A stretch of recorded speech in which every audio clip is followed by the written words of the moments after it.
January 1982, North Atlantic Ocean. 200 meters below the frozen surface, a Soviet attack submarine glides through darkness. Inside the sonar room, Senior Lieutenant Petrov removes his headphones and stares at his equipment like it's betrayed him. "Comrade Captain," he whispers, "the American submarine, I can hear it, crystal clear, at 40 kilometers. The captain leans in. "That's impossible. Our maximum detection range is..." "I know what it should be, sir, but I'm telling you, I can hear their propeller like it's next to us." The captain's face goes pale, because if they can hear the Americans as clearly, it means something has changed. Something fundamental. Something that could win the Cold War.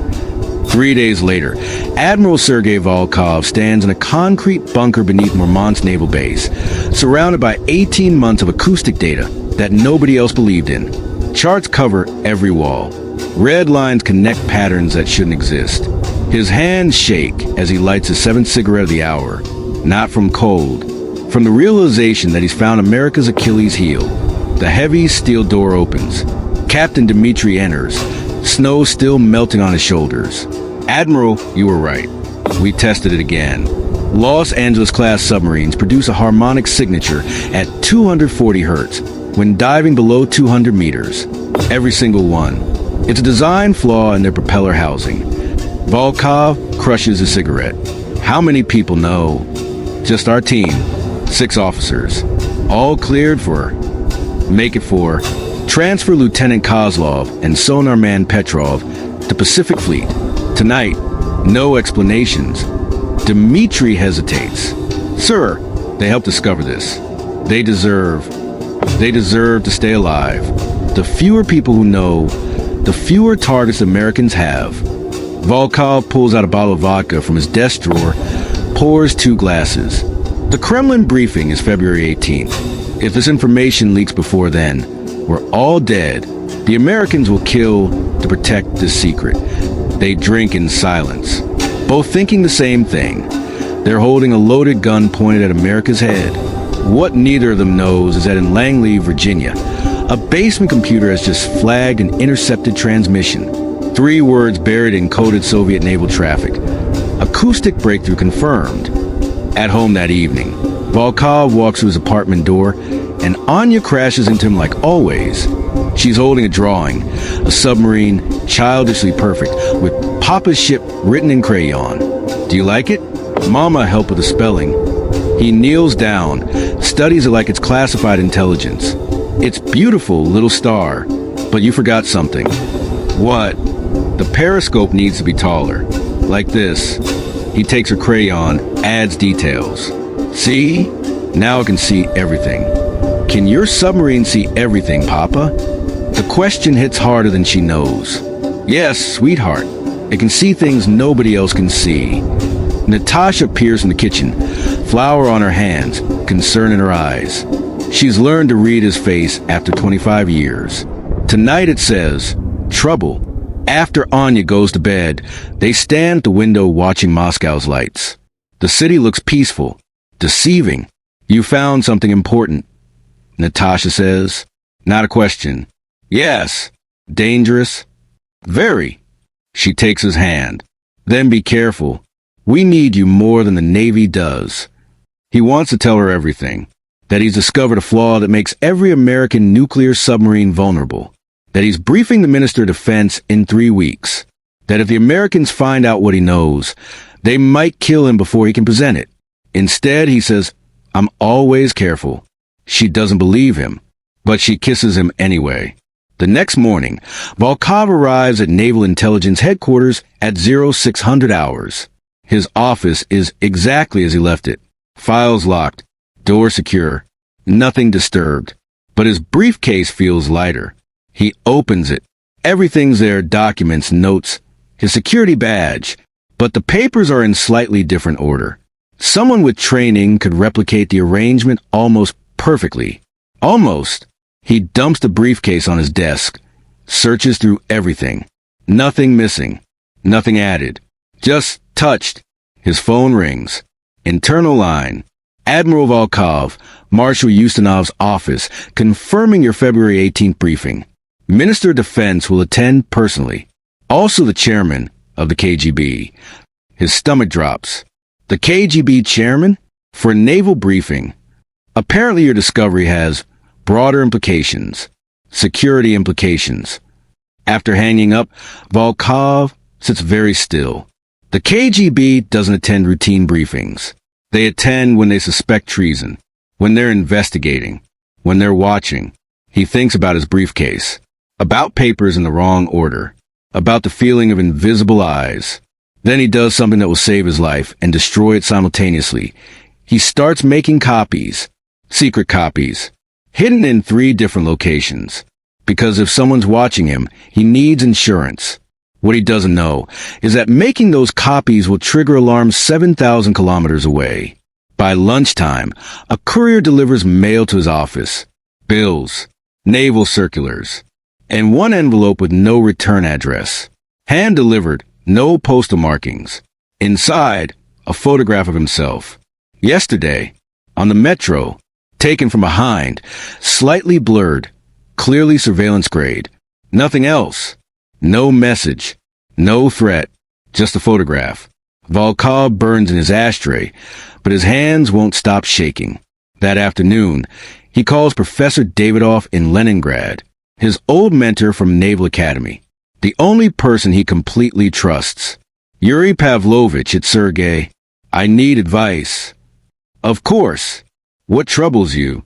If you discovered something important, something that could change everything, but you suspected someone was watching you, testing you, what would you do? Long silence. Then, is this hypothetical, Sergei? Yes, hypothetical. Then hypothetically, I'd ask myself, who benefits from my discovery? And who benefits from my silence? Then I'd ask, which group is more dangerous? After the call, Volkov stares at his research. 18 months of work. A discovery that could shift the naval balance of power. His ticket to promotion, recognition, legacy. Or his death sentence. He thinks about the photograph. The disturbed briefcase. The KGB chairman attending his briefing. For the first time, doubt creeps in. Not doubt about his research. Doubt about whether presenting it is the right move. At 1800 hours, he leaves the office.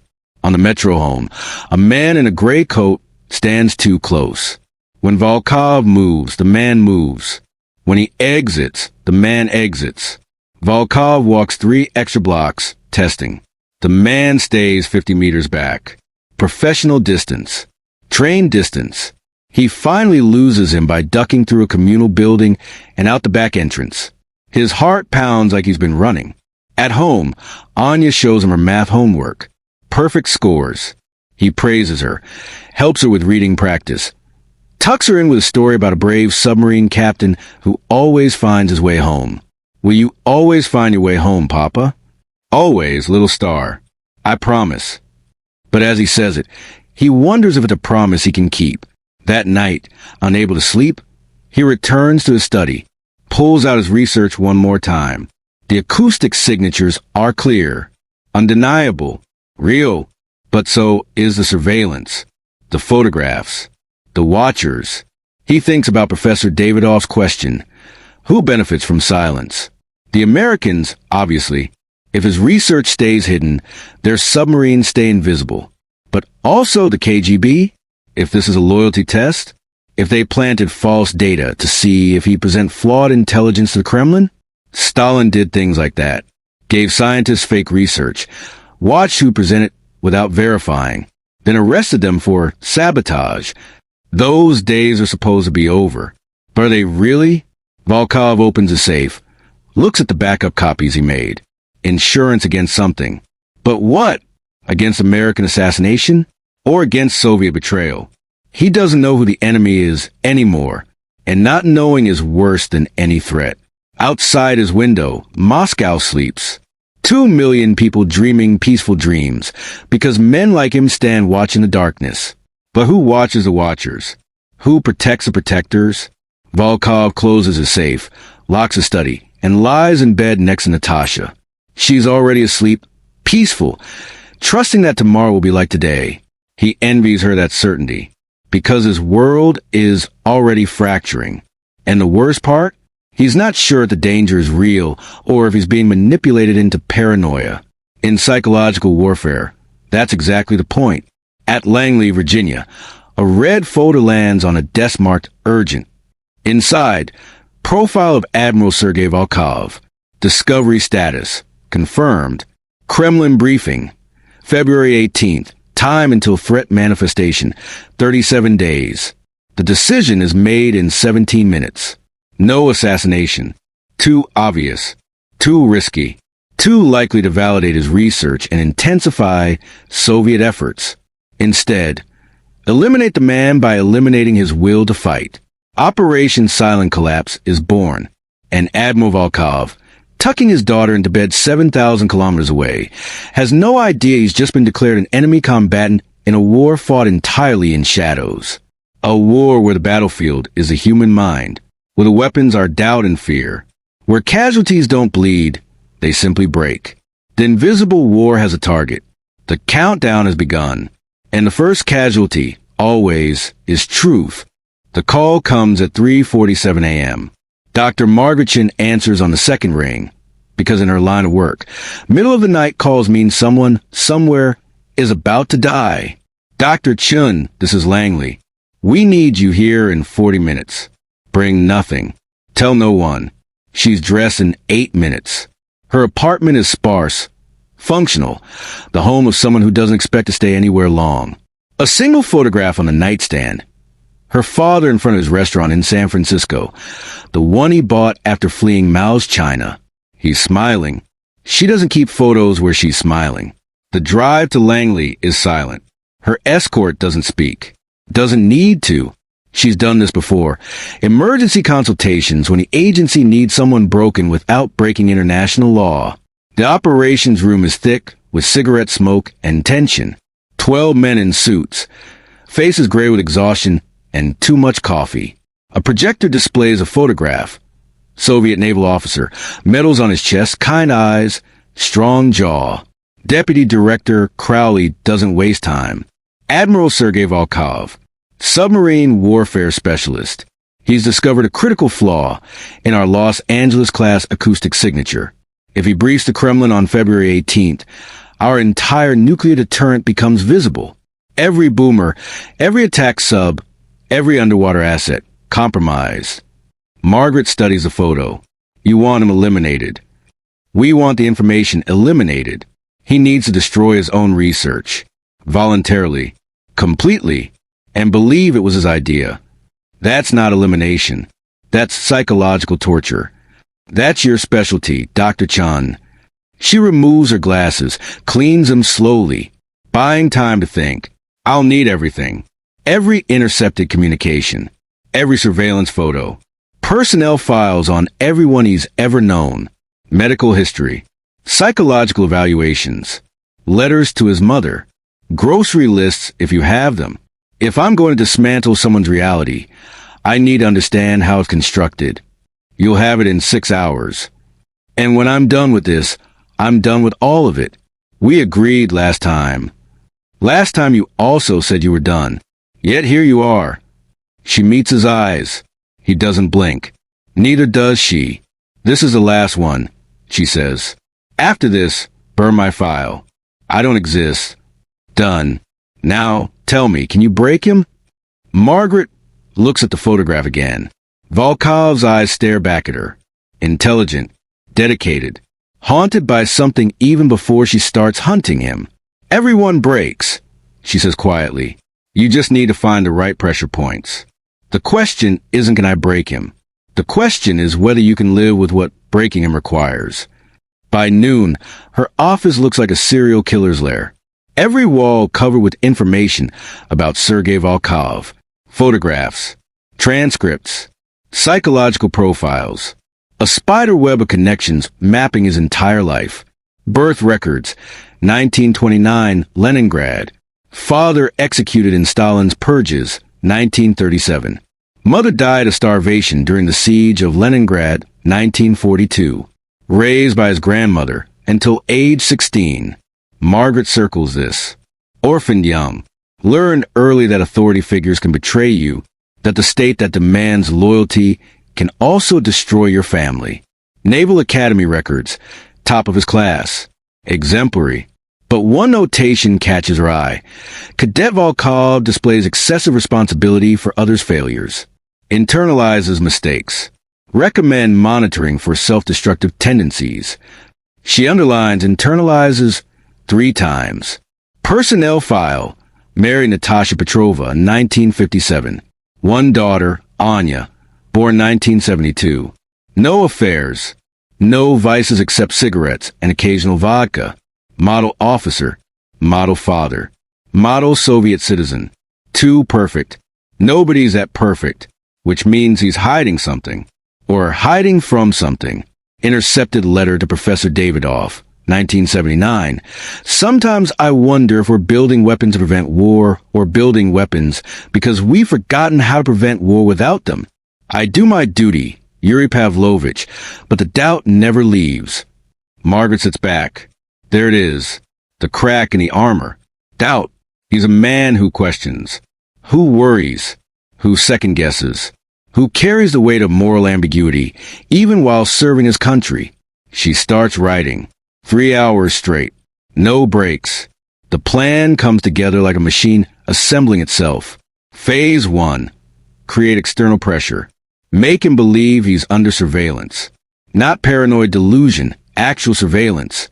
Make it real enough to notice, subtle enough to doubt. Phase 2. Introduce uncertainty about his research.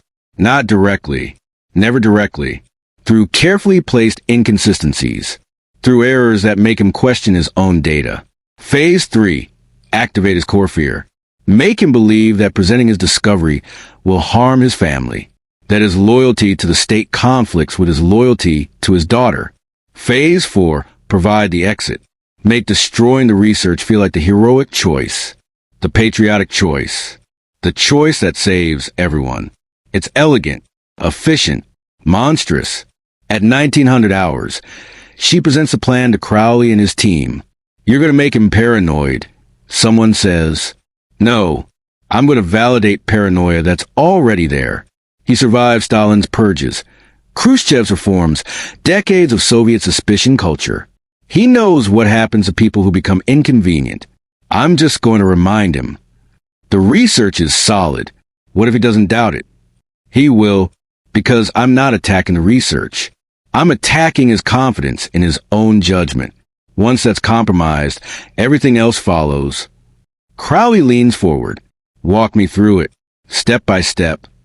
Margaret points to the timeline on the wall. Day 1, brush pass on the metro. His briefcase gets searched.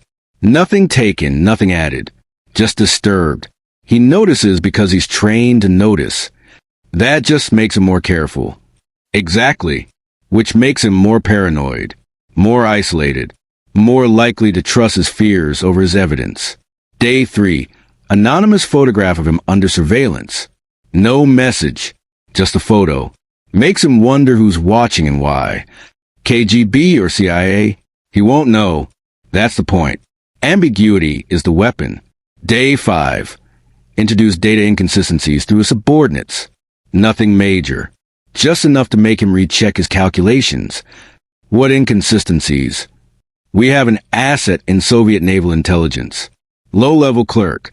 He'll plan a report suggesting Atlantic intercepts don't match Volkov's findings. Not fraudulent data, just confusing data. Data that could be interpreted multiple ways. And that breaks him? No. That plants the seed. The seed grows through phase 3. She clicks to the next slide. A photograph of a man in a worn coat. Professor Yuri Davidoff. Volkov's mentor. Retired. Lives alone in Leningrad. He's the only person Volkov completely trusts. We intercept his mail, insert a letter in Davidoff's handwriting warning Volkov that his research might be dangerous. That presenting it could provoke American aggression. That silence is patriotism. We're forging letters from his mentor? We're giving him permission to doubt. From the one voice he'll believe without question. The room goes quiet. Someone whispers, Jesus Christ. Margaret doesn't blink. This is what you asked for. This is how you eliminate a threat without firing a shot. If you don't have the stomach for it, terminate the operation now. But if you want results, this is how it's done. Crowley nods slowly. Do it. Full authorization. Whatever resources you need. After the briefing, Margaret sits alone in her office. The photograph of Volkov and his daughter is tacked to her wall. Anya, age 10, laughing, holding a wooden toy seal. She thinks about her own father. How he fled China because Mao's regime destroyed trust. Turned neighbor against neighbor, made everyone paranoid. Now she's doing the same thing. Using the same techniques. Destroying trust. Creating paranoia. For democracy, she tells herself. For national security. For the millions of lives that won't be lost in a nuclear war if Volkov's research stays buried. But the justifications feel thin tonight. Her phone rings. Crowley again. Dr. Chun, Agent Rodriguez is in position in Moscow. Ready to execute Phase 1 tomorrow morning. Your authorization? She closes her eyes. Thinks about Anya's laugh. About Volkov's kind eyes. About the photograph of her father smiling in front of his restaurant. Authorize, she says. Good. Also, we've arranged a meeting with the asset who'll plant the data inconsistencies. You'll brief him directly. Make sure he understands. I understand perfectly, Director. I'll handle it. After he hangs up, she pours whiskey, her father's favorite brand, kept for nights when the work weighs too heavy. She doesn't drink it, just holds it, watching the amber liquid catch the light. Her doctorate in psychology hangs on the wall. Below it, framed, the Hippocratic Oath. First, do no harm. She's about to harm a man she's never met. Harm him so thoroughly that his body will keep functioning, but his spirit will break. Harm him in ways that leave no marks, no evidence, no accountability. And the worst part? She's good at it. Better than anyone else in the agency. She understands human psychology the way a surgeon understands anatomy. Every vulnerability, every weakness, every point where pressure causes maximum damage. That night, she doesn't sleep. Just sits in her apartment watching Washington, D.C.'s lights. Thinking about Moscow's lights. Wondering if Volkov is sleeping or if he's already awake. Sensing somehow that his world is about to collapse. At 0800 hours Moscow time, Agent Rodriguez boards a metro. Gray coat, unremarkable face. Professional. He stands next to Admiral Volkov in the crowded car.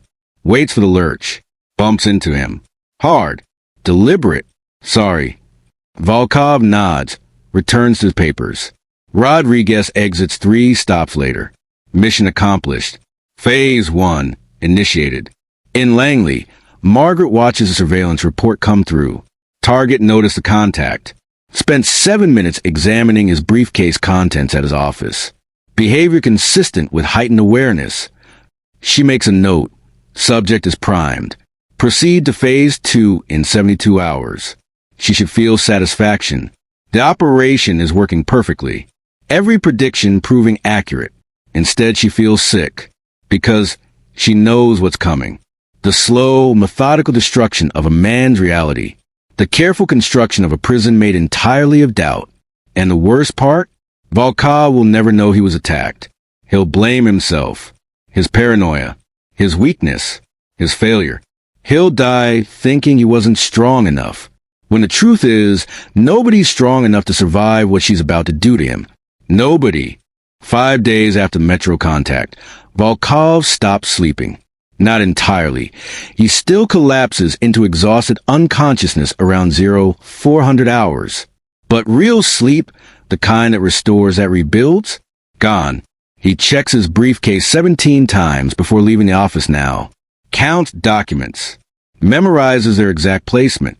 Takes photographs with a small camera he bought at a tourist shop, paying cash, telling no one. Today the documents are wrong again. Just slightly. A folder that should be on the left is on the right. Papers that should be clipped together are separate. He sits at his desk, briefcase open, staring at papers that look innocent and feel like accusations. Admiral, Lieutenant Kozlov stands in the doorway. The morning briefing starts in 10 minutes. Volkov slams the briefcase shut. Too hard. The sound echoes like a gunshot. Kozlov flinches. Sir, are you? I'm fine. Begin the briefing without me. 5 minutes. After Kozlov leaves, Volkov opens his desk drawer, pulls out the photograph that arrived yesterday. No envelope this time. Just slipped under his office door sometime during the night. The photo shows him at a restaurant with Natasha 2 weeks ago, their anniversary dinner. Someone photographed them in a private moment without them knowing. The message is clear. We can reach you anywhere. We can reach your wife anywhere. He burns the photograph in his ashtag, watches it curl and blacken. At the briefing, 6 officers present acoustic data, charts, graphs, analysis. Volkov barely listens. His attention keeps drifting to faces, studying them for signs of deception, foretells. For anything that suggests betrayal, Captain Dmitri presents Atlantic intercepts. Admiral, I've noticed something unusual. The 240 Hz signature you identified. It appears in our Murmansk recordings consistently, but Atlantic fleet intercepts show it intermittently. Sometimes there, sometimes not. The room goes quiet. Intermittently? Volkov's voice is sharp. Yes, sir. I triple-checked. In 17 intercepts from last month, the signature appears in 11. In 6, it's absent. Almost as if... As if what, Captain? Dmitri hesitates, chooses his words carefully, as if the Americans corrected the flaw, or as if our initial detection was influenced by local environmental factors specific to the test conditions. Local environmental factors. Technical jargon for, maybe you were wrong. After the meeting, Volkov locks himself in his office, pulls out 18 months of research, spreads it across his desk like surgery on a dying patient. The data is there, clear, undeniable, except now there's doubt, inconsistencies, gaps that weren't there before. Or were they always there and he just didn't see them? He reaches for the phone, dials Naval Intelligence Headquarters in Leningrad, requests data verification from their Atlantic intercepts. Admiral Volkov will need authorization for this IS authorization. I'm lead investigator on Project Acoustics. Send me everything. Immediately.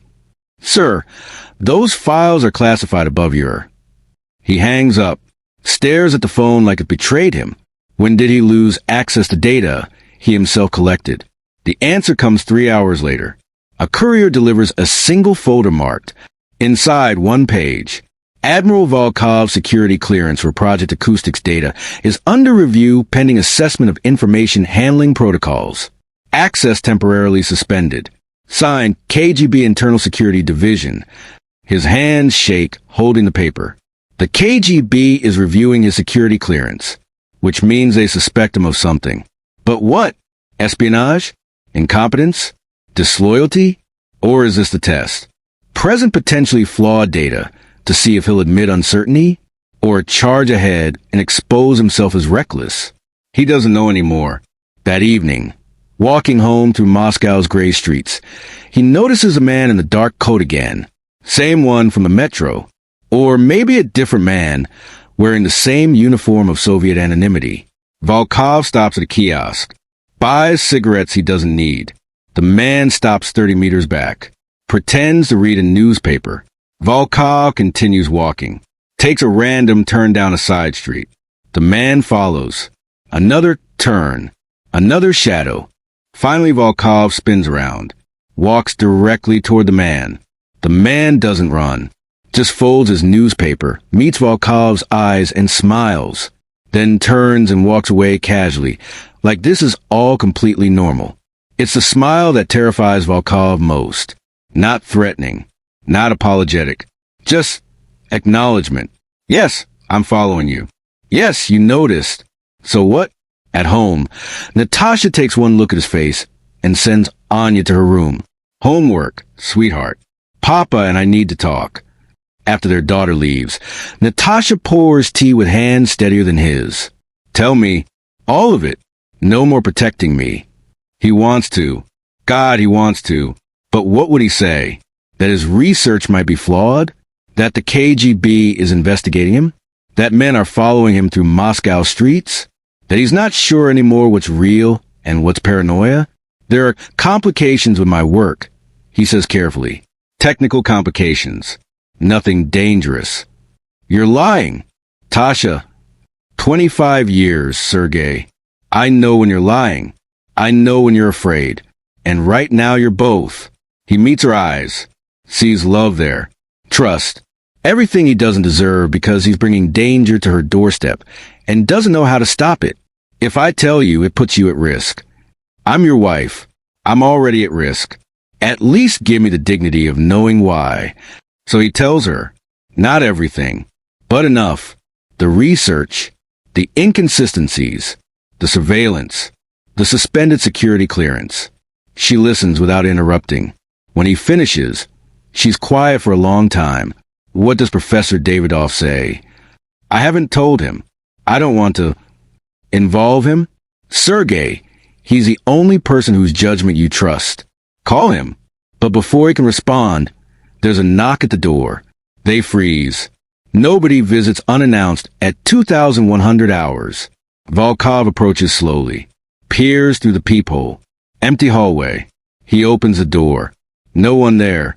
But on the floor, an envelope. He picks it up. Plain. No markings. Inside, a note typed on a manual typewriter. Admiral, your research is a test. The flaw is known. You are being evaluated for reliability. Trust no one, especially not those closest to you. Destroy everything. Your family's safety depends on your discretion. The note isn't signed. Volkov reads it 3 times. Each time the words hit harder. A test. The KGB testing his loyalty by giving him false research to see if he presented uncritically. It makes horrible, perfect sense. The too convenient data. The inconsistencies appearing after months of clean results. The security clearance suspension. The surveillance. All of it designed to see what he'd do. Present questionable intelligence to the Kremlin and expose himself as unreliable or recognize the trap and prove his judgment. He burns the note in the kitchen sink, watches it disappear. What did it say? Natasha asks. Nothing. Provocation. Western intelligence try and make me doubt my work. But his voice cracks on the lie. That night, he dreams of submarines sinking, of water pressure crushing steel hulls, of his daughter's voice calling from depths he can't reach. He wakes at 0347 hours, drenched in sweat, heart pounding. Natasha sleeps beside him, peaceful, unaware that their world is collapsing. He goes to his study, locks the door, opens the safe containing his research, stares at 18 months of work, and sees only questions. Is the 240 Hz signature real or instrumentation error? Are the Atlantic inconsistencies real or planted? Is the anonymous note a warning or psychological warfare? Is he being tested by the KGB or hunted by the CIA? Every answer leads to more questions. Every certainty dissolves into doubt. At 0800 hours, he calls Professor Davidoff. The phone rings 12 times before the old man answers. Sergei? Is that you? It's terribly early. Yuri Pavlovich, I need your counsel. Urgently. Of course. What troubles you? Volkov describes the situation carefully. The research, the inconsistencies, the surveillance, the note, not naming names, not revealing details, but painting the picture clearly enough. Davidoff is silent for a long time. Sergei, listen to me carefully. I'm an old man. I've seen Stalin's purges, Khrushchev's thaws, Brezhnev's stagnation. I've learned one lesson above all. In uncertain times, the safest path is silence. If you present questionable intelligence and you're wrong, you're finished. If you present solid intelligence but powerful people want you wrong, you're also finished. Sometimes the only way to win is not to play. But the Kremlin briefing. Postpone it. Claim you need more verification. Buy time. Let others take the risk. After the call, Volkov sits in his office, holding a phone that feels like it weighs 1,000 kilograms. Professor Davidoff has never been wrong. His judgment has kept him alive through decades of Soviet politics. If he says this is dangerous, At 1,500 hours, a courier delivers mail. Volkov rifles through it mechanically. Bills, naval circulars, and a letter from Leningrad. Professor Davidov's handwriting. He tears it open. My dear Sergei, after our call this morning, I felt compelled to write. Telephones, as you know, are never private. I must be blunt. I have heard rumors through old Navy channels about your research. Troubling rumors. There are whispers that your discovery, if real, could destabilize the strategic balance so severely that desperate actions might follow. The Americans have penetrated our intelligence services more deeply than most realize. If they learn what you found, if it's real, they will not allow it to reach the Kremlin. They will act preemptively, desperately. Consider what happens when a cornered animal faces extinction. Now consider what happens when a nuclear superpower faces the same. Sometimes patriotism means protecting the motherland from information too dangerous to possess. Sometimes silence saves more lives than revelation. I trust your judgment, whatever you decide, but I urge you, be certain. Be absolutely certain before you trigger events that cannot be undone. With deep affection, Professor Y.V. Davidov. Volkov reads the letter 4 times. His mentor, the man he trusts more than anyone, is telling him that presenting this research might trigger American first strike, that his discovery, meant to protect the Soviet Union, might instead provoke its destruction. The logic is unassailable. If American submarines suddenly become vulnerable, if the strategic balance shifts catastrophically, Washington might launch while they still have surprise advantage. Better to strike first than to be struck helpless. And he would be the trigger. His briefing, his research, his name on the intelligence that sparked World War III. He looks at his safe, at the research locked inside, 18 months of work, the achievement of his career, his legacy, or his triggered Armageddon. At home that evening, Anya shows him her school project, a poster about cosmonauts. Papa, did you know Yuri Gagarin said, "Poyekali, let's go," before launching into space? He was so brave. Yes, little star. Very brave. Are you brave, Papa? The question destroys him. Is he brave? Or is he a coward considering destroying his work to save himself? Or is destroying his work the brave choice because it prevents nuclear war? He doesn't know anymore. That night, Natasha finds him in his study at midnight. Papers spread everywhere. Head in his hands. Sergei? He doesn't look up. She kneels beside him, takes his face in her hands, forces him to meet her eyes. Whatever you decide, we survive. You, me, Anya. That's what matters. Not the research, not the Kremlin, not the Navy. Us. But if I'm wrong, then you're wrong, and we deal with it, together, like we always have. He holds her, buries his face in her shoulder, and for the first time in weeks, he lets himself cry, because he knows what he has to do, and knowing it doesn't make it easier. In Langley, Margaret Chun reviews the surveillance reports. Subject is displaying severe paranoid ideation, sleep disruption, social withdrawal, obsessive checking behaviors, trust breakdown with colleagues. He's questioning the validity of his research. Assessment. He's at the breaking point. Recommend final push. Crowley nods. The Davidoff letter worked perfectly. One more step. Make him believe destroying the research is a heroic choice. The patriotic choice. Already arranged, Margaret says. Her voice is hollow. We have one more asset in Moscow. Tomorrow night. Final phase. After the meeting, she sits alone in her office. The photograph of Volkov, and Anya stares at her from the wall. She picks up the phone.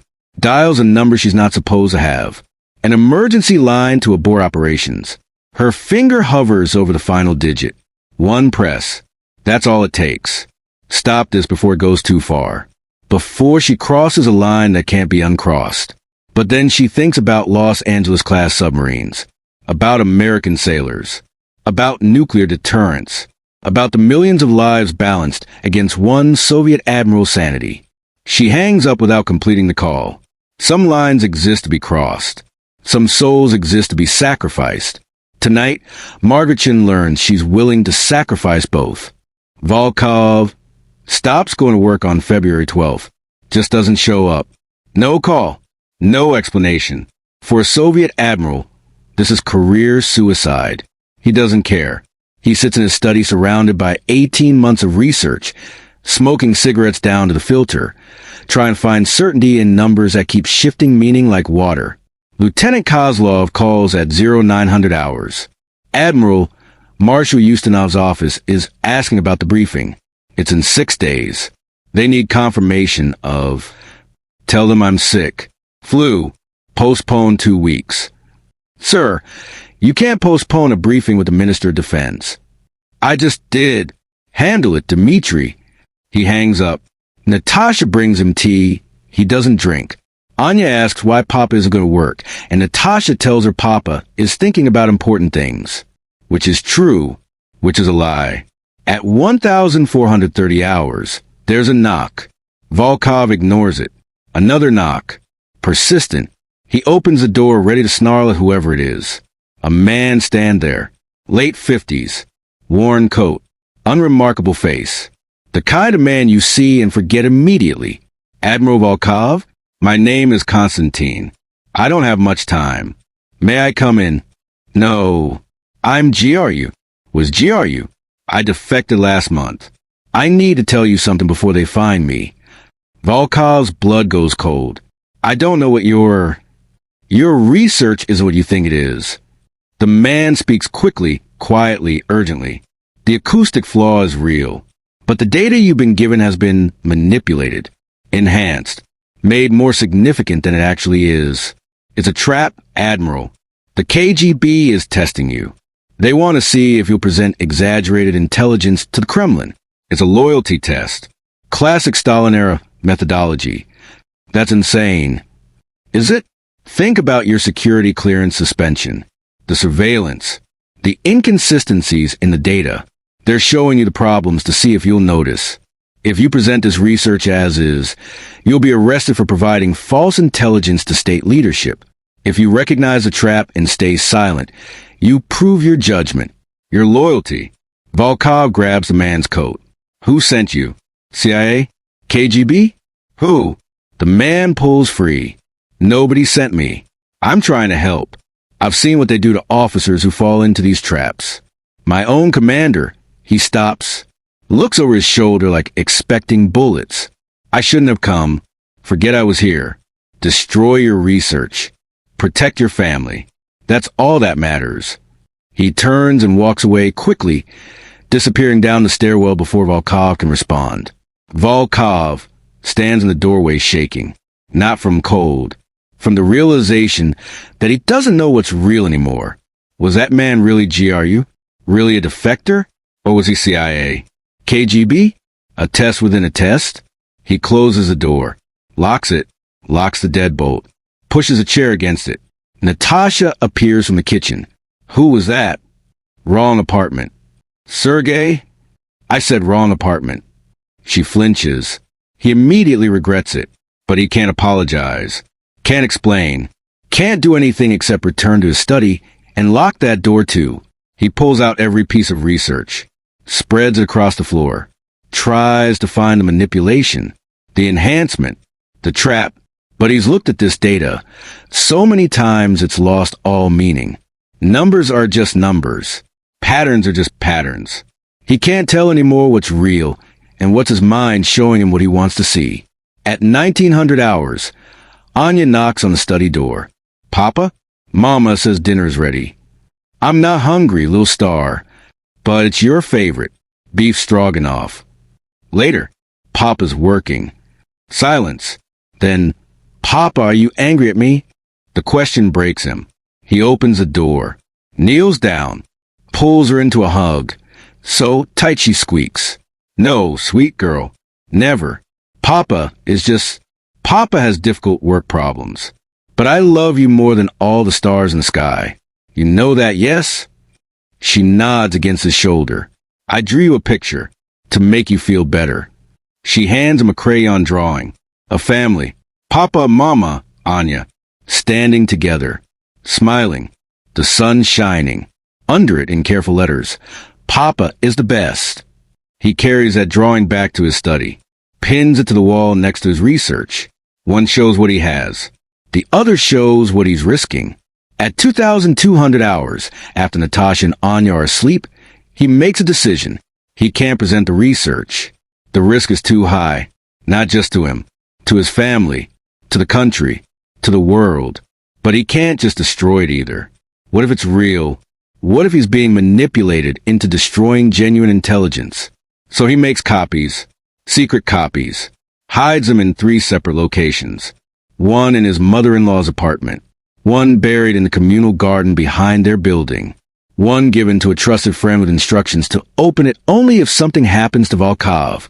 Insurance, protection, proof. Then he returns to his study, takes the original research from his safe, and stares at it. 18 months of his life, thousands of hours, the culmination of everything he knows about submarine acoustics. And he has no idea if it's genius or delusion. At 0347 hours, something inside him breaks. Not dramatically, not violently, just breaks. Like ice cracking under pressure. Silently, completely, he takes the research to the kitchen, places it in the metal sink, lights a match, watches the first page catch fire. The 240 Hz harmonic signature curls and blackens, disappears into ash.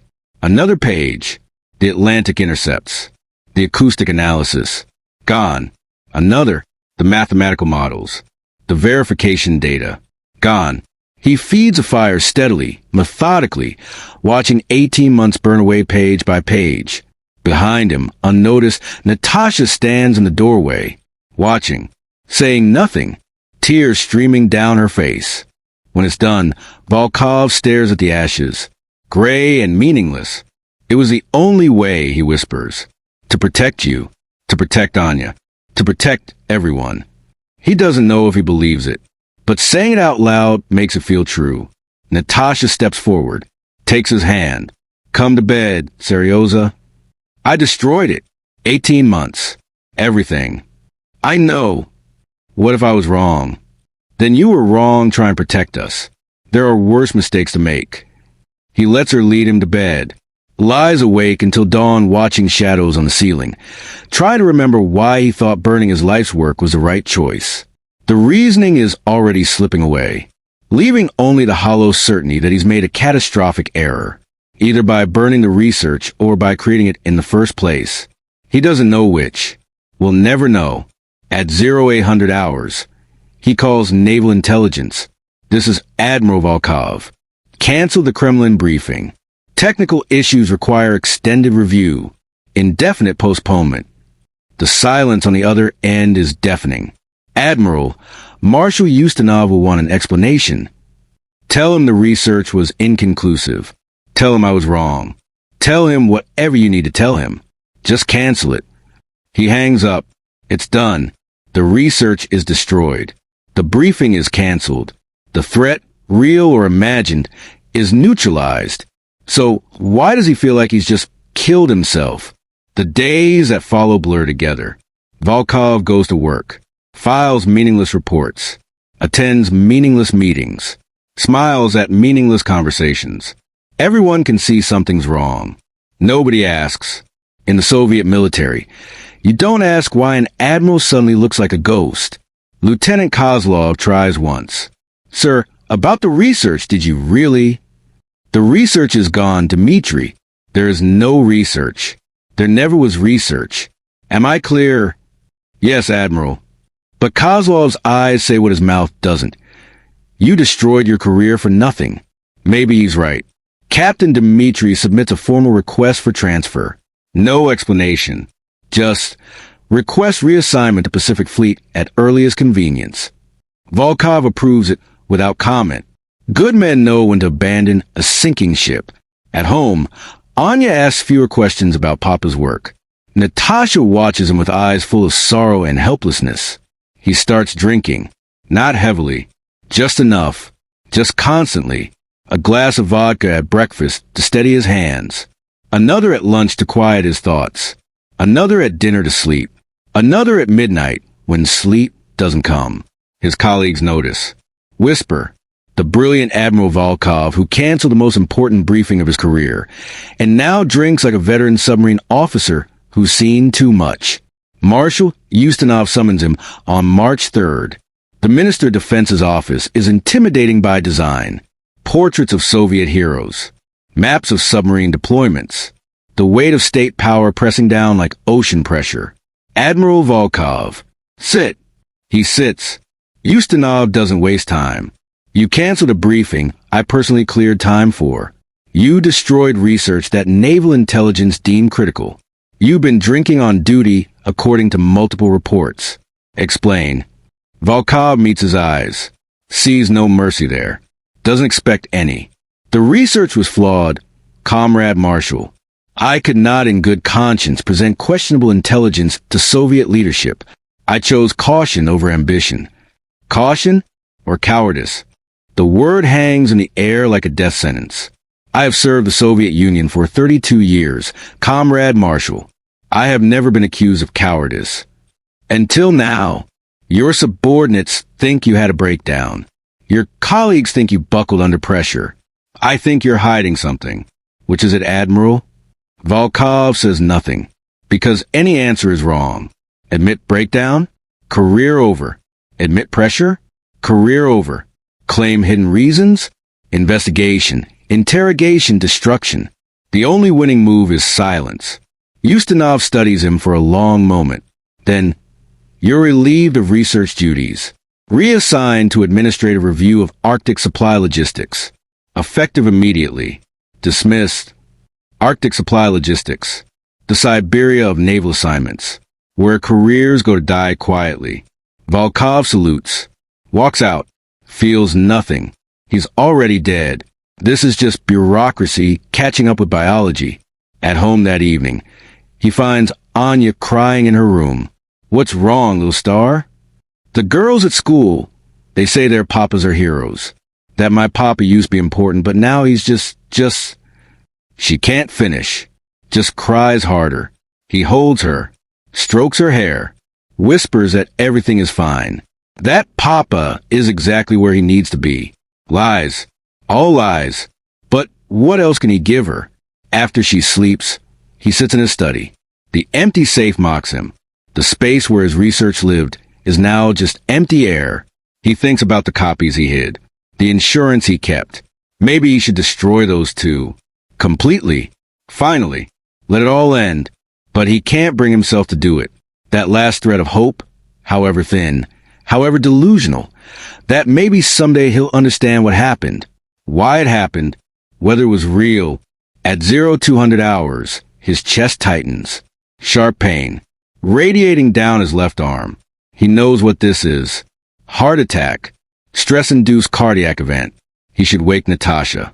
Should call for help. Instead, he sits very still, breathing carefully, waiting to see if his body will kill him or let him live. After 10 minutes, the pain eases. False alarm. Warning shot. He pours vodka. His hands shake so badly he spills half of it. This is his life now. Waiting to die. Wondering if he's a coward or a hero. Never knowing. Never certain. In Langley, Virginia, Margaret Chin reads the final assessment report. Subject successfully neutralized. Research destroyed.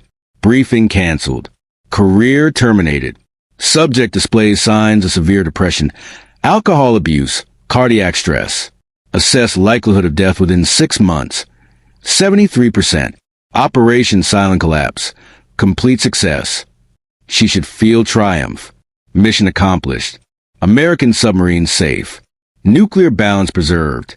Instead, she vomits in the bathroom trash can.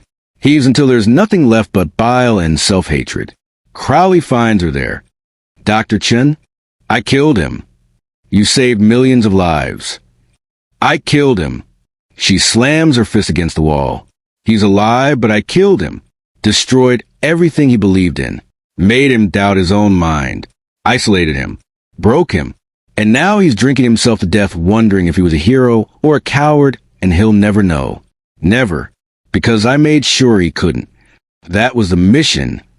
The mission was monstrous. The mission was necessary. She looks at him with eyes that have seen too much. Do you know what the difference is between us and them? Between CIA and KGB? Between democracy and totalitarianism? Yes. So did I. Until tonight.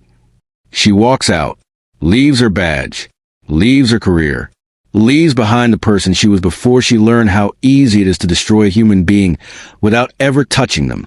In her car, driving away from Langley for the last time, she thinks about Admiral Volkov, about his daughter Anya, about the photograph of them laughing together. She wonders if Anya knows her father is dying, if Natasha understands why her husband is hollow.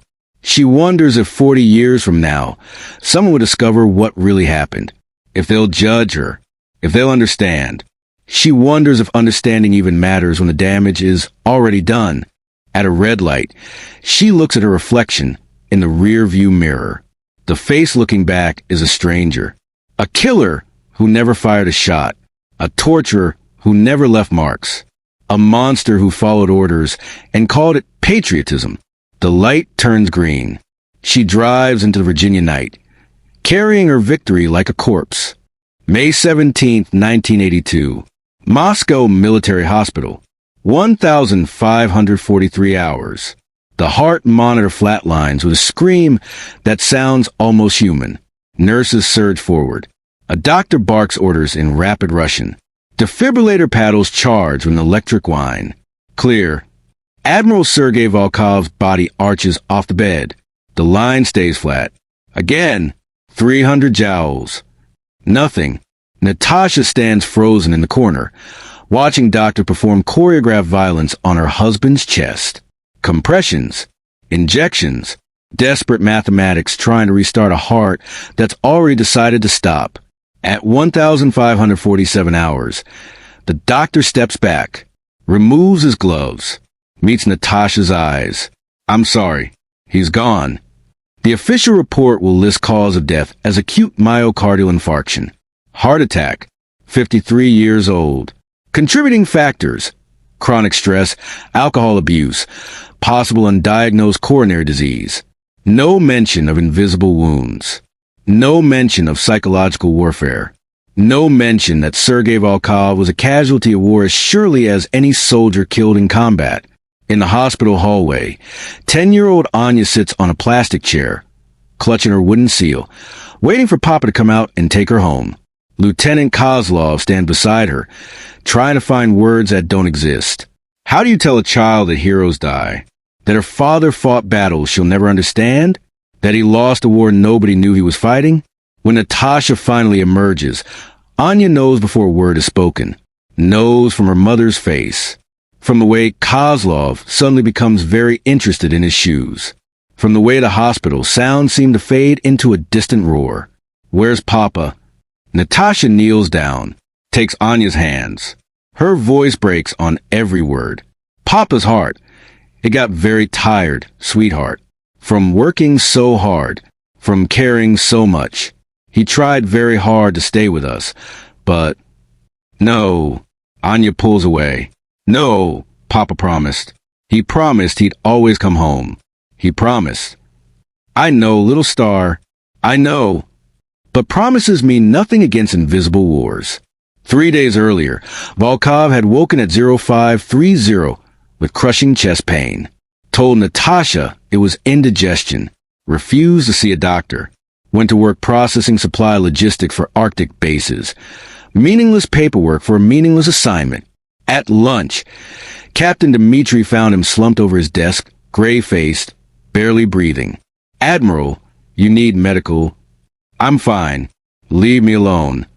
You're having a heart attack. I said I'm fine. But he wasn't fine. Hadn't been fine since the night he burned his research. Since the night he destroyed 18 months of work and gained nothing but questions that would never have answers. The chest pains had started in March. Ignored. Then April. Still ignored. By May they were constant, crushing, undeniable.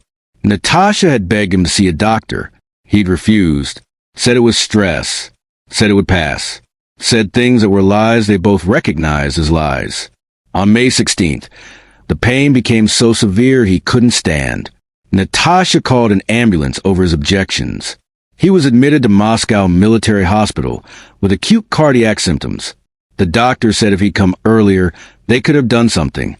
Medication, surgery, treatment. But coming earlier would have required admitting he was dying. And admitting he was dying would have required admitting why. Better to die than to explain the unexplainable. May 22nd.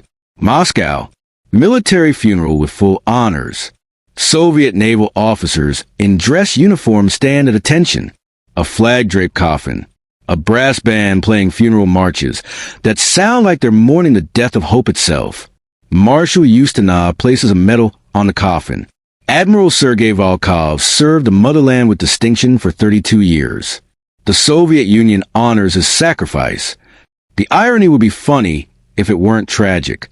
They're honoring a sacrifice they don't understand. Praising service they helped destroy. Anya stands between her mother and grandmother, too numb to cry anymore. She's worn black for 3 days. Listen to speeches about her father's heroism. Watch strangers who barely knew him pretend to mourn. None of them understand. None of them know. Papa didn't die from hard work. Papa died from something else. Something broken inside him that had nothing to do with submarines or hearts or anything the doctors could name.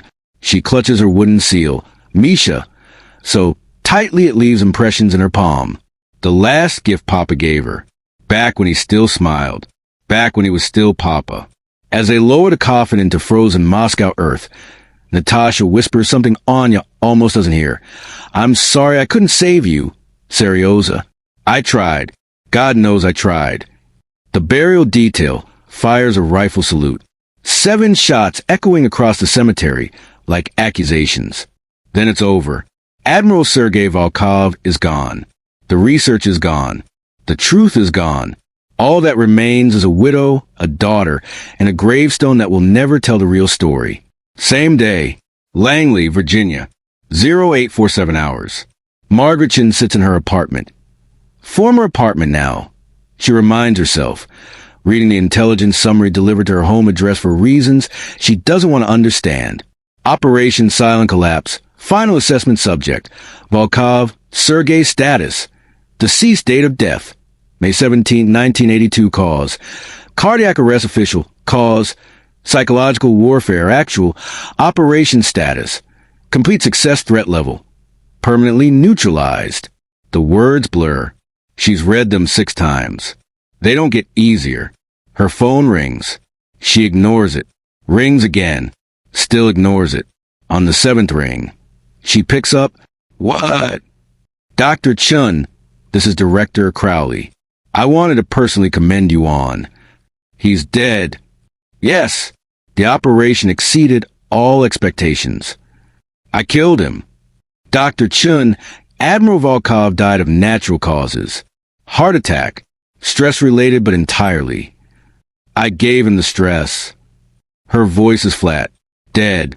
I designed the psychological pressure that destroyed his ability to cope. I isolated him, made him paranoid, made him doubt everything, made him destroy his life's work, made him drink, made him sick, made him die. I killed him as surely as if I'd poisoned his tea. You save American lives. You protected national security. You did your job. My job was torture. Your job was necessary. She laughs. No humor in it. You know what's funny? He never knew, never understood he was under attack. Died thinking he was a coward who destroyed his own career. Died wondering if he'd made the right choice. Never got certainty. Never got peace. Just died confused and broken and ashamed. That's the nature of psychological operations. Dr. Chun, the target can't know they're targeted or it doesn't work. I know. I designed it. I perfected it. I'm very good at destroying people's minds while making them think they destroyed themselves. Silence on the line. Dr. Chun, you sound like you need. What I need is to never hear your voice again. We had an agreement. Operation's over. I'm done. Burn my file. Lose my number. Forget I exist. The agency would very much like to retain your... She hangs up, unplugs a phone. Sits in silence, watching Washington, D.C. wake up outside her window. People going to work. Living normal lives. Unaware that men like Sergei Volkov die in shadows, so they can live in light. She thinks about writing a letter. To Natasha Volkova. To Anya. Explaining what really happened. Why it happened. But what would she say? Your husband was a casualty of war? Your father died so American sailors could live? We tortured him psychologically until his body gave out, but it was for the greater good? There are no words, no explanation, no redemption. Some sins can't be confessed because there's no absolution possible. Margaret packs a single bag, leaves her apartment, leaves Washington, drives west with no destination in mind. In the rear-view mirror, Langley disappears. But the wait stays. Years pass. Decades. The Soviet Union collapses in 1991. The Cold War ends. Secrets start emerging from archives. Operation files declassified. Intelligence summaries released. Margaret Chun becomes Dr. Margaret Chun again. PhD in psychology. Private practice in Portland, Oregon. Specializes in trauma. PTSD. Helping people recover from psychological damage. The irony isn't lost on her. She never marries, never has children, lives alone in a house too big for one person, surrounded by books about the mind and how to heal it. At night, she still sees Volkov's face, his daughter's drawing, the intelligence report declaring his death a success. She writes about psychological warfare, publishes papers under pseudonyms, tries to warn future generations about the cost of winning wars in shadows. Nobody listens. Nobody cares. Psychological operations are too useful, too effective, too clean. In 2015, at age 72, she's diagnosed with cancer. Terminal. 6 months at most. She starts writing. Not academic papers. A confession. The whole story. Operation Silent Collapse. Every detail. Every technique. Every moment of Admiral Volkov's psychological destruction. And at the end, a letter addressed to the daughter of Admiral Sergei Volkov. She knows it will probably never be read, never delivered, will sit in sealed CIA archives until everyone involved is dead. But she writes it anyway, because some truths demand to be told even if nobody hears them. The letter takes 3 days. She revises it 17 times, each version more honest, more raw, more desperate. To the daughter of Admiral Sergei Volkov, you don't know me. You'll probably never read this. But I need to write it anyway. My name is Dr. Margaret Chun. In 1982, I was a CIA psychiatrist tasked with stopping your father from presenting submarine research to the Soviet Kremlin. I didn't kill him with weapons. I killed him with doubt. I made him question everything, his work, his colleagues, his judgment, his reality. I made him so afraid for you and your mother that he destroyed 18 months of research with his own hands. Then I watched from thousands of miles away as the psychological stress I deliberately induced destroyed his body. There's no forgiveness for what I did. I know that. I've lived 33 years knowing I'm a murderer who never touched her victim. But I want you to know this. Your father was a good man, a brilliant officer, a loving father. Every report I read, every analysis I conducted showed me someone worthy of respect and honor, and I broke him anyway, because that was my job, because I was told it would save lives, because in the calculus of war, one man's sanity weighed less than millions of potential casualties. Maybe it did save lives. I'll never know. The moral mathematics of prevented disasters is beyond human understanding. What I do know is that your father loved you more than anything in the world. In the surveillance reports, in the intercepted conversations, in everything, his love for you was the one constant, the one thing I couldn't break. He made his final choice thinking about you, about keeping you safe, about giving you a future. I took him from you, stole years you should have had together, made you grow up without a father because I was good at my job. Too good. I'm sorry doesn't begin to cover it, but it's all I have. Your father was a casualty of a war fought in shadows. A war where there were no heroes, only survivors and victims. He was both, and neither. He deserved better. You deserve better. I hope somehow this brings you understanding, if not peace. With profound remorse. Dr. Margaret Chun. December 2018 inch. She seals the letter, sends it to her lawyer with instructions to deliver it to CIA archives after her death. She dies on March 3rd, 2019. No funeral, no service, cremated, ashes scattered in the Pacific Ocean. Her obituary mentions her contributions to trauma psychology, her work helping veterans, her dedication to understanding the human mind. It doesn't mention Operation Silent Collapse, doesn't mention Admiral Volkov, doesn't mention that she spent 37 years trying to atone for something that can't be atoned for. Some stories end quietly. Some victories cost more than defeat. Some casualties never appear in official records. Moscow, 2022, Russian State Archives. Anya Volkova, now Anya Nikolaevna Sokolova, age 50, professor of naval history, sits in a small research room surrounded by declassified documents. Her mother died 2 years ago. Heart failure. The doctor said it was age. Anya knew it was something else. A broken heart that took 40 years to finally stop. Among her mother's belongings, a safe deposit key, a note in Natasha's handwriting. Your father's story. The truth he couldn't tell us. Box 847, State Archives. I never had the courage to look. Perhaps you will. I love you, sweet girl. Tell Anya her papa was brave. Tell her he was a hero. Tell her the truth, whatever it is. Mama, the box contains documents released in 2020 when Cold War psychological operations were partially declassified. KGB surveillance files. CIA operational summaries. Everything, including Margaret Chen's letter. Anya reads it 3 times, then sits very still for 20 minutes, not moving, barely breathing, finally understanding. Papa didn't have a breakdown, didn't buckle under pressure, didn't destroy his career out of cowardice.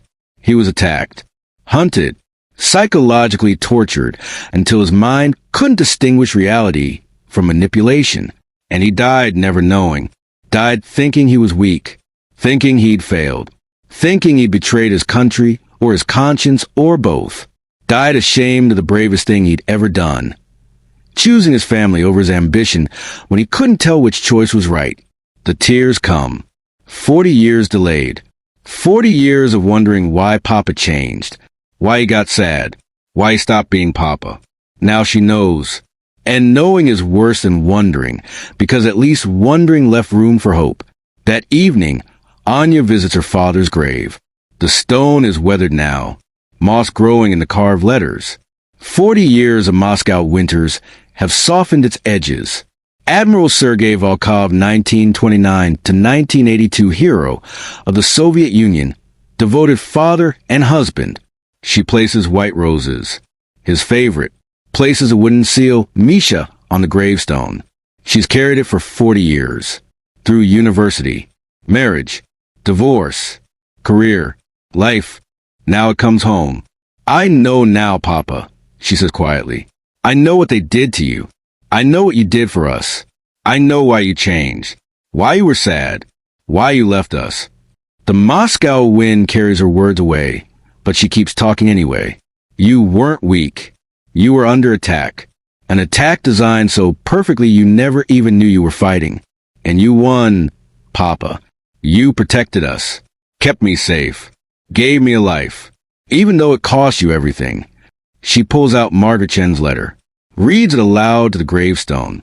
Every word, every confession, every apology. When she finishes, she says, I forgive her, Papa.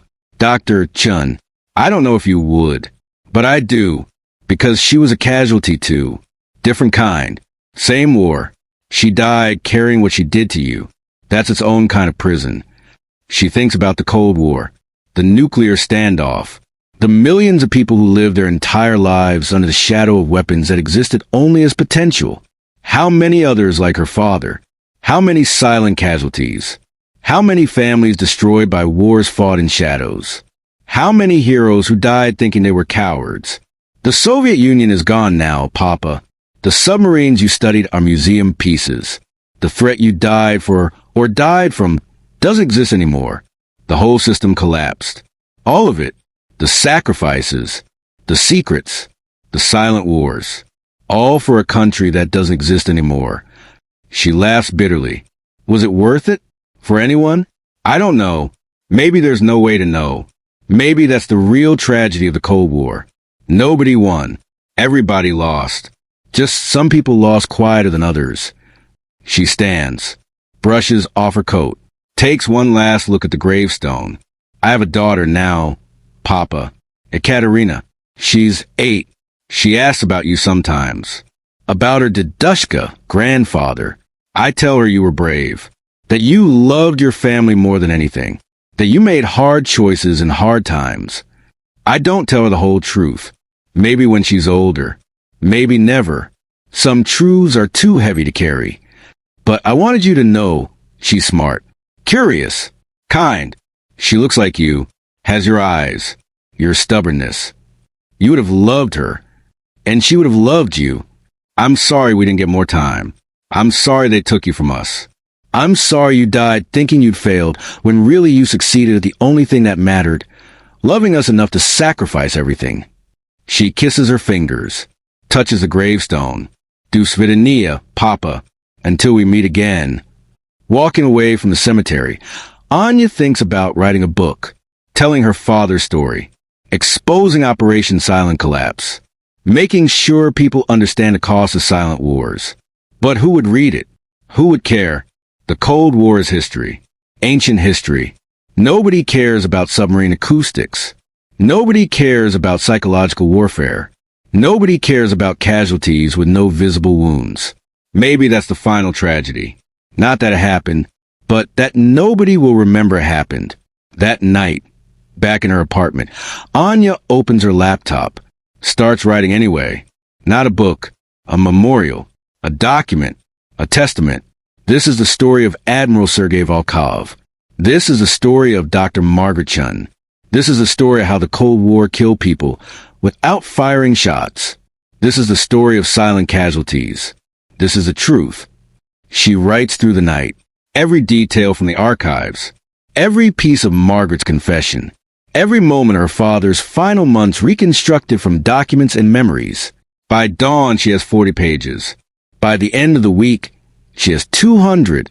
She publishes it online. No fanfare. No press release. Just uploads it to a historical archive website. The Silent Casualty, Admiral Sergei Volkov and Operation Silent Collapse. 3 people read it the first month, 30 the second month, 300 the third. By 2024, it's required reading in several universities teaching Cold War history, psychology of warfare, ethics of intelligence operations. Anya gets emails from descendants of other silent casualties, from former intelligence officers seeking absolution, from students trying to understand how wars really work. One email is from a woman in Portland, daughter of Margaret Chen's lawyer.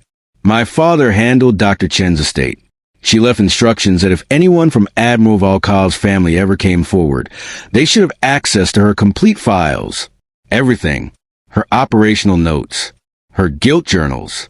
Her 40 years of trying to atone. Would you like them? Anya says yes. The files arrive 3 weeks later. 17 boxes.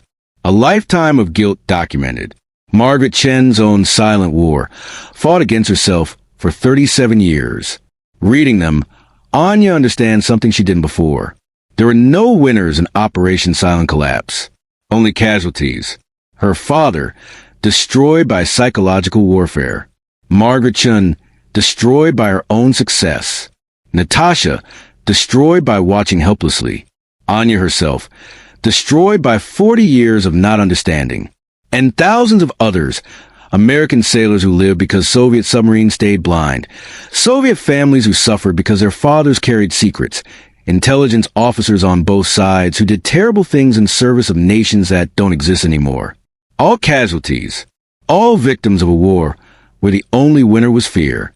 Anya gives a lecture at Moscow State University. The auditorium is packed. The Cold War taught us many things, she says. It taught us that nuclear weapons are too terrible to use, that deterrence requires balance. that superpowers can compete without destroying each other. But it also taught us something darker. It taught us that you can kill people without touching them, that you can fight wars without battles, that the human mind is both our greatest weapon and our greatest vulnerability. My father was killed by doubt. Dr. Chen was killed by guilt. Both casualties of a war fought in shadows.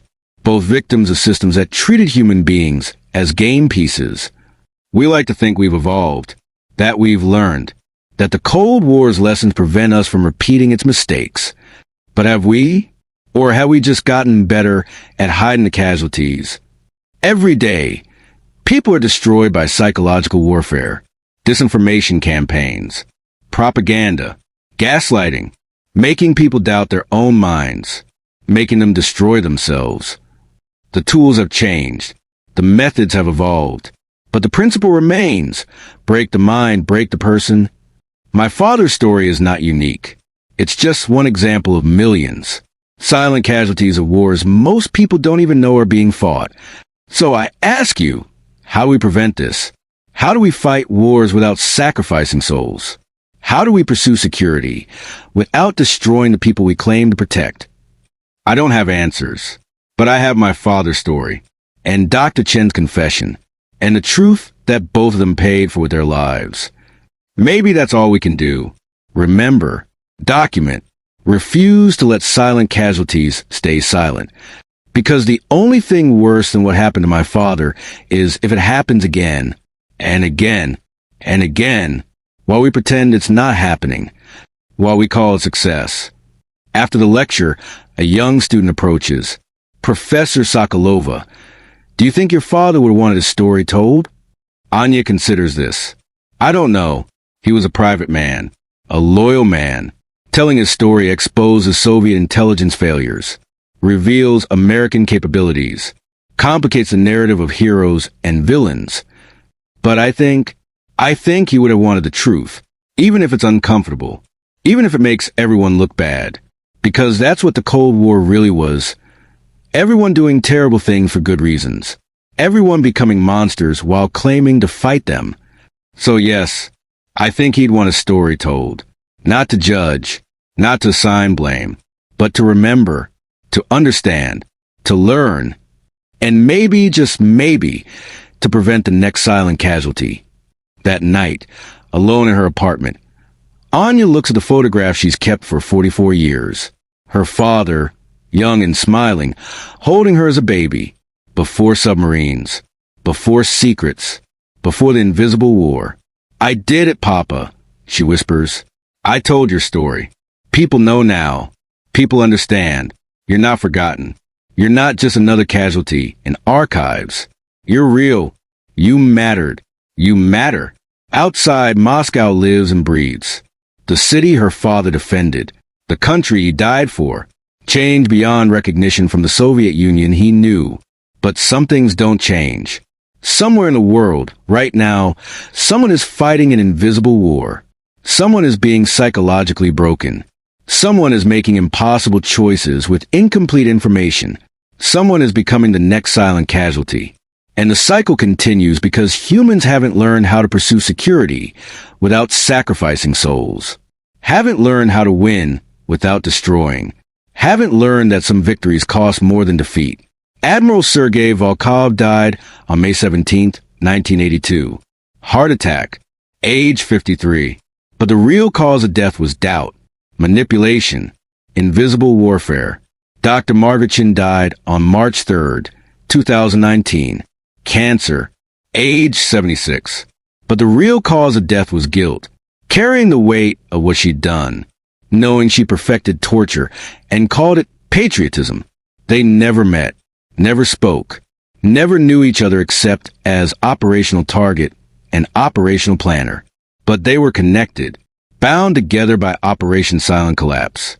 Two casualties of the same invisible war. Two victims who played their roles perfectly and lost everything anyway. This is their story. The truth that took 40 years to emerge. The confession that came too late. The casualties who stayed silent until someone finally spoke for them. This is how the CIA eliminated a Soviet admiral without firing a single shot, not with weapons, With doubt, not with violence. With fear, not with war. With silence. And the cost of that victory? 2 destroyed lives. 1 shattered family. 40 years of pain.